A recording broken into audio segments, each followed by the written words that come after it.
Em um movimento que pode redefinir completamente o comércio global e o equilíbrio de poder na Eurásia, a Polônia acaba de tomar uma decisão que enviou ondas de choque através dos corredores de poder de Pequim a Bruxelas. O governo polonês efetivamente bloqueou uma das rotas ferroviárias mais críticas, conectando a China à Europa Ocidental, uma artéria vital da ambiciosa iniciativa Cinturão e rota de Xi Jinping. Mas aqui está a reviravolta que torna esta história absolutamente fascinante. Este bloqueio não está paralisando os planos da China, pelo contrário, está forçando Pequim a fazer exatamente o que talvez sempre tenha querido fazer: criar rotas alternativas que, ironicamente, podem acabar dando à China ainda mais influência sobre a Eurásia do que a rota original jamais teria proporcionado. Estamos testemunhando o jogo de xadrez geopolítico em tempo real,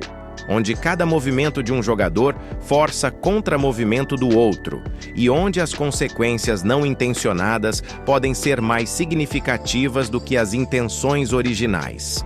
A Polônia pensou que estava protegendo seus interesses estratégicos e afirmando soberania europeia. A China está usando isso como oportunidade para diversificar e expandir sua influência de formas que poderiam fundamentalmente remodelar geografia econômica e política da Eurásia para as próximas décadas. Como chegamos aqui? Por que a Polônia tomou essa medida drástica agora? E mais importante, quais são as rotas alternativas que a China está construindo, através de quais países passam? E o que isso significa para o equilíbrio de poder global? Porque, deixe-me dizer, quando você olha para o mapa dos novos corredores que a China está desenvolvendo, através da Turquia, Cáucaso, Ásia Central, até rotas árticas improváveis, você percebe que estamos testemunhando potencialmente uma das maiores transformações geopolíticas e econômicas do século XXI. Esta não é apenas história sobre logística e transporte. É sobre poder, influência e competição entre visões fundamentalmente diferentes de como o mundo deveria ser organizado. É sobre a União Europeia tentando afirmar independência estratégica, enquanto navega realidades econômicas de dependência comercial chinesa. É sobre Estados Unidos observando ansiosamente enquanto a China constrói infraestrutura física que tece relacionamentos e dependências que podem durar gerações.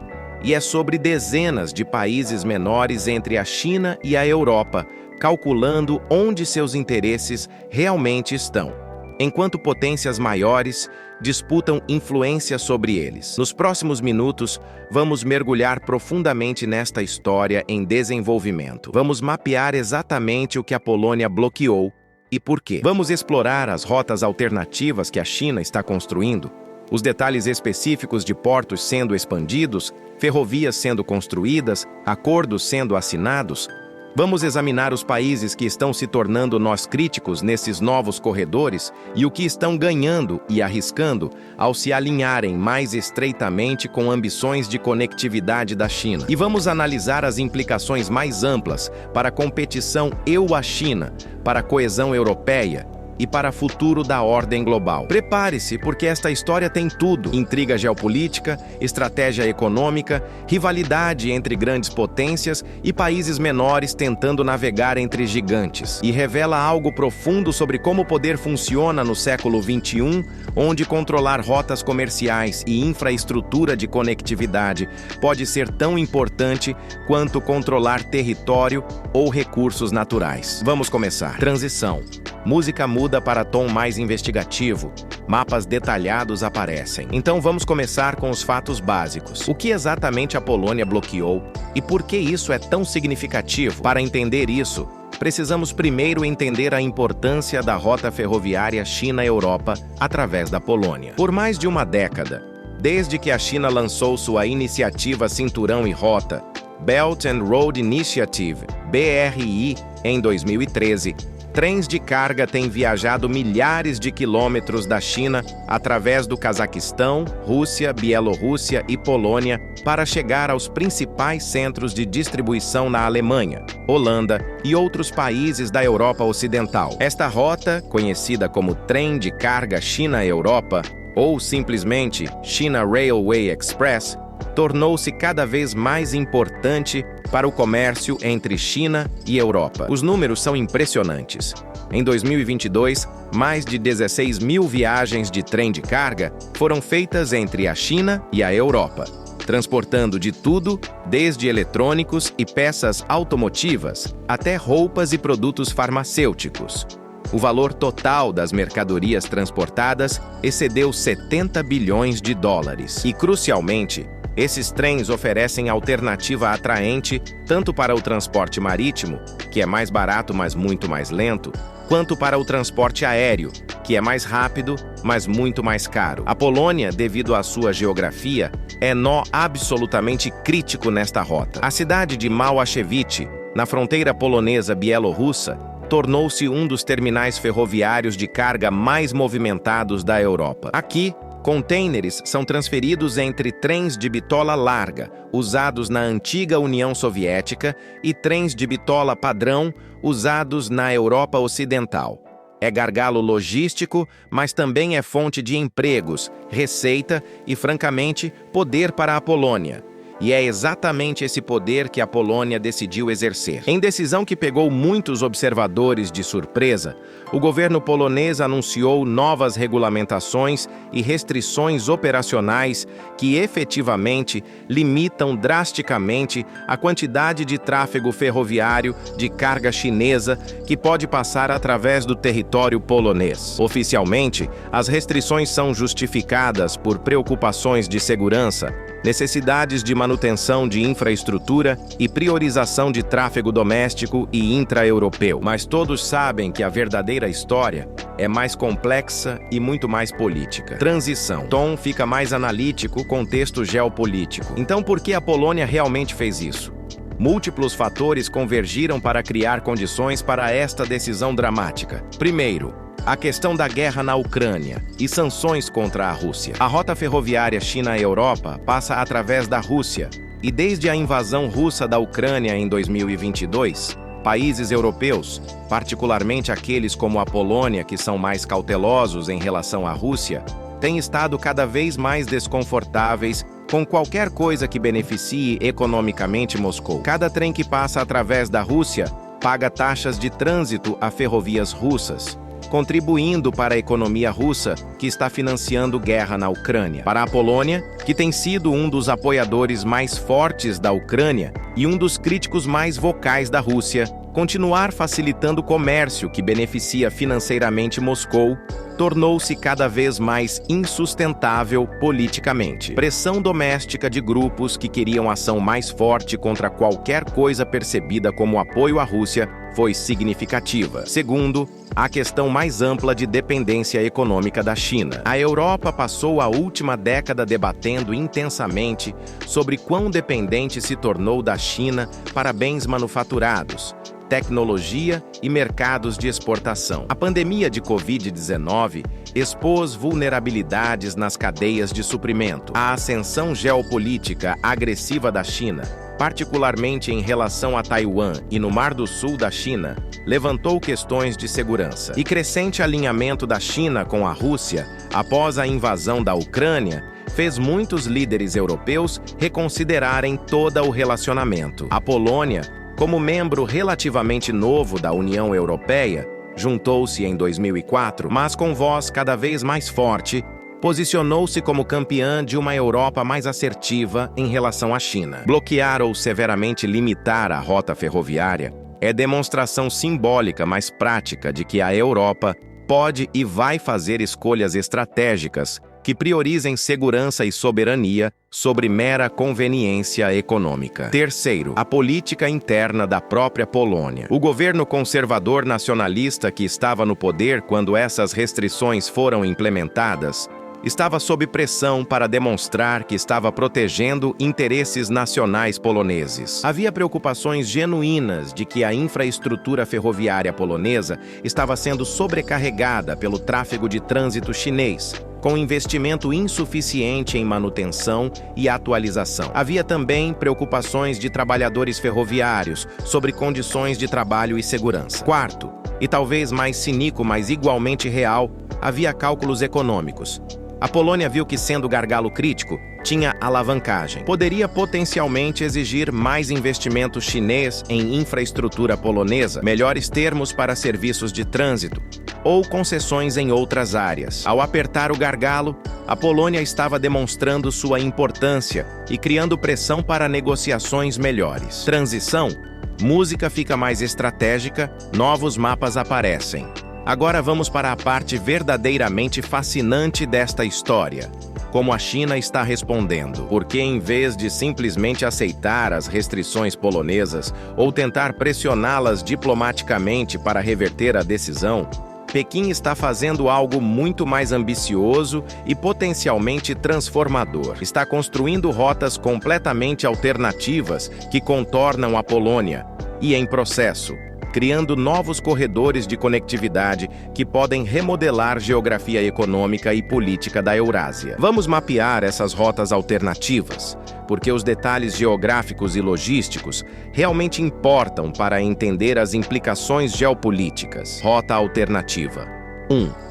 O corredor transcaucasiano. Esta é talvez a mais desenvolvida e ambiciosa das alternativas. Envolve transportar mercadorias da China através do Cazaquistão, contornando a Rússia, ou através do Cazaquistão e Rússia até o Mar Cáspio. De lá, mercadorias são transportadas através do Cáspio de navio para o Azerbaijão. Do Azerbaijão, continuam por ferrovia através da Geórgia até portos no Mar Negro, ou continuam por terra através da Geórgia até a Turquia, e então para a Europa via Turquia. Esta rota, frequentemente chamada de Corredor de Transporte Internacional Transcáspio ou Corredor do Meio, porque está no meio entre rotas do norte através da Rússia e rotas do sul através do Irã, já existe e está operacional. Mas, historicamente, foi subutilizada devido a limitações de capacidade e ineficiências na transferência entre diferentes modos de transporte. Agora, com restrições polonesas criando urgência, a China está despejando investimento maciço para atualizar e expandir este corredor. Novos navios de carga estão sendo construídos para atravessar o Cáspio. Instalações portuárias no Azerbaijão, Porto de Alat, e Geórgia, Porto de Poti e Porto de Batumi, estão sendo expandidas com financiamento e tecnologia chineses. Conexões ferroviárias através do Cáucaso estão sendo modernizadas. A Turquia é player absolutamente crítico aqui. O presidente Erdogan viu oportunidade e agarrou com ambas as mãos. A Turquia está posicionando-se como ponte indispensável entre Ásia e Europa. Conexões ferroviárias da Geórgia através da Turquia até a Bulgária e depois para a Europa estão sendo aprimoradas. Novos terminais de carga estão sendo construídos. E, crucialmente, a Turquia está negociando termos favoráveis com a China para todo esse tráfego.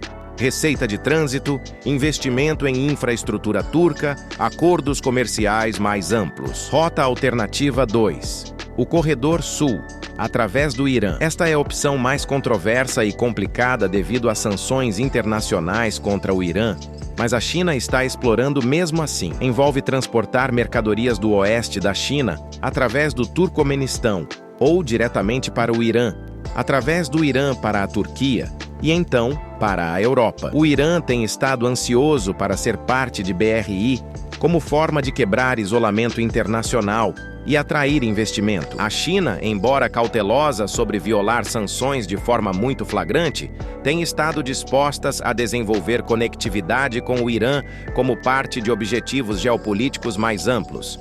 Acordos ferroviários foram assinados, seções de ferrovia foram atualizadas. E embora esta rota enfrente muitos desafios regulatórios e políticos, representa potencial corredor de backup. Rota alternativa 3. O corredor ártico. Esta é a mais futurista e ambiciosa. Conforme mudanças climáticas abrem rotas marítimas árticas por períodos mais longos a cada ano, a China tem estado explorando rotas de transporte marítimo através do Oceano Ártico, reduzindo drasticamente distância entre portos chineses e Europa. Mercadorias poderiam ser enviadas por navio da China ao longo da costa do norte da Rússia até portos no norte da Noruega ou Rússia, então transportadas por terra para a Europa Central. Esta rota tem desafios óbvios, condições árticas severas Infraestrutura limitada, janelas de navegação restritas. Mas a China tem investido em quebra-gelos, tecnologia de navegação ártica e parcerias com Rússia para desenvolver infraestrutura portuária ao longo da Rota do Mar do Norte. É opção de longo prazo, mas uma que a China está levando a sério. Rota alternativa. 4. Corredor totalmente sul, através da Ásia Central e Oriente Médio. Esta envolve rotas através do Paquistão.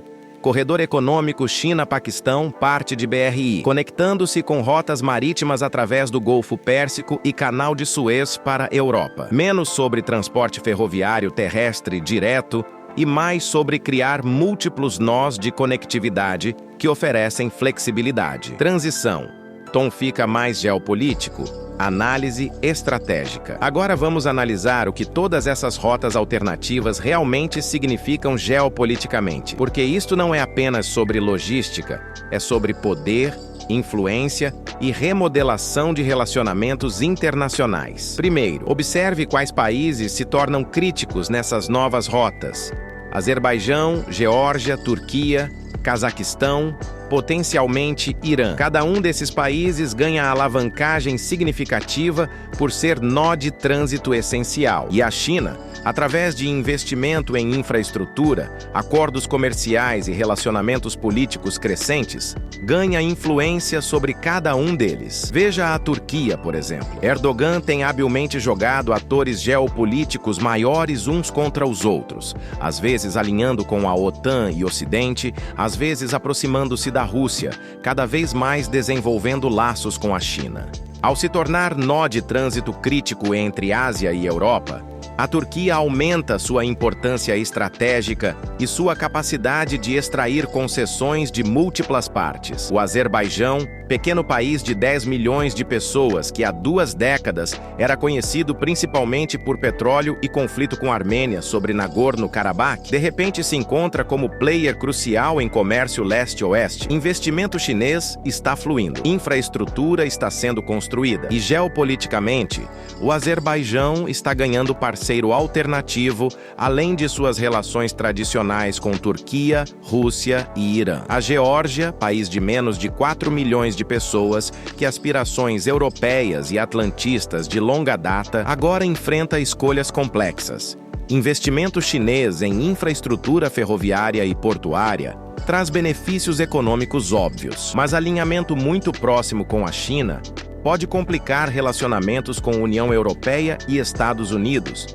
que a Geórgia tradicionalmente vê como parceiros de segurança preferenciais. Segundo, estas rotas alternativas realmente reduzem dependência da China da rota através da Polônia e Rússia? Sim e não. A curto prazo, alternativas são menos eficientes, mais caras e têm menos capacidade. A rota direta através da Rússia e Polônia, quando funcionando sem restrições, é mais rápida e mais barata. Mas a médio e longo prazo, conforme a China investe massivamente nessas alternativas, elas se tornarão cada vez mais viáveis e, crucialmente, elas oferecem diversificação. A China não fica refém de qualquer país único ou rota única. Terceiro, esta situação ilustra perfeitamente como o BRI realmente funciona. Críticos ocidentais frequentemente descrevem BRI como armadilha da dívida, onde a China deliberadamente empresta demais a países pobres para depois tomar controle de ativos estratégicos quando não podem pagar. Mas a realidade é mais nuançada. BRI é sobre criar infraestrutura de conectividade que serve interesses de longo prazo da China, ao facilitar comércio e projetar influência. E como vemos com estas rotas alternativas, é notavelmente adaptável. Quando um caminho é bloqueado, alternativas são desenvolvidas. Transição. Tom fica mais preocupado. Perspectiva europeia e americana. Agora vamos considerar como Europa e Estados Unidos estão vendo esses desenvolvimentos, porque há crescente preocupação em círculos de política ocidentais. Do ponto de vista europeu, atenção fundamental. Por um lado, muitos líderes europeus compartilham preocupações da Polônia sobre dependência excessiva da China, e sobre rotas que beneficiam a Rússia. Conceito de autonomia estratégica. Europa sendo capaz de fazer suas próprias escolhas, independentemente tanto de Estados Unidos quanto de China, tem ganhado moeda nos últimos anos. Mas, por outro lado, Europa depende enormemente de comércio com China. China é maior parceiro comercial da Europa globalmente. Empresas europeias têm cadeias de suprimento profundamente integradas com China. E acesso ao mercado consumidor chinês é crítico para muitas exportações europeias. Interromper completamente conectividade China-Europa prejudicaria a economia europeia tanto quanto chinesa. Então, alguns países europeus, particularmente a Alemanha, com sua dependência de exportações automotivas e industriais para a China, têm estado menos entusiastas sobre ações como restrições polonesas que interrompem comércio. A tensão dentro da própria UE entre países que querem postura mais linha dura em relação à China, geralmente Europa Oriental, países bálticos, e aqueles que priorizam continuidade econômica, frequentemente a Alemanha, países dependentes de exportação. As rotas alternativas que a China está construindo complicam isso ainda mais. Se rotas contornam a Europa Oriental completamente e entram na Europa através da Turquia e Balcãs, isso muda cálculos econômicos e estratégicos para diferentes partes da Europa. Países que eram nós de trânsito perdem alavancagem e receita. Países que se tornam novos nós de trânsito ganham ambos, mas também se tornam mais economicamente ligados à China, criando potenciais divisões dentro de política europeia unificada em relação à China. Do ponto de vista dos Estados Unidos, esses desenvolvimentos são preocupantes de múltiplas formas. Primeiro, representam expansão contínua de influência chinesa através de Eurásia. Cada país que se torna dependente de infraestrutura financiada pela China e comércio facilitado pela China, potencialmente se torna menos alinhado com posições americanas em questões geopolíticas. Segundo, rotas alternativas, particularmente aquela através do Cáucaso e Turquia, dão à China opções que não são vulneráveis à pressão americana ou europeia, da mesma forma que rotas através de aliados da OTAN são. Se um conflito futuro sobre Taiwan ou outro problema levar Estados Unidos a buscar sanções ou restrições sobre China, será mais difícil estrangular comércio leste-oeste se múltiplas rotas através de países não alinhados existirem. Terceiro, e talvez mais fundamentalmente, isto ilustra limitações de poder americano em era de globalização multipolar. Décadas atrás, Estados Unidos poderia ter impedido essas rotas através de combinação de pressão diplomática, incentivos econômicos a países-chave e, se necessário, intervenção militar. Mas hoje, com países tendo mais opções, com China oferecendo investimento massivo e com guerras tortuosas no Oriente Médio, tendo esgotado o apetite para a intervenção, Estados Unidos acham difícil impedir conectividade que não gostam. Transição. Tom fica mais prático, olhando para implicações concretas. Vamos falar sobre implicações práticas concretas desses desenvolvimentos para diferentes atores. Para empresas europeias e chinesas envolvidas em comércio entre duas regiões, a curto prazo há interrupção e aumento de custos. Mercadorias que costumavam fluir previsivelmente através da Polônia, agora precisam encontrar rotas alternativas que podem ser mais lentas, mais caras ou menos confiáveis. Isto cria incerteza e riscos de cadeia de suprimento que empresas odeiam. Mas médio prazo,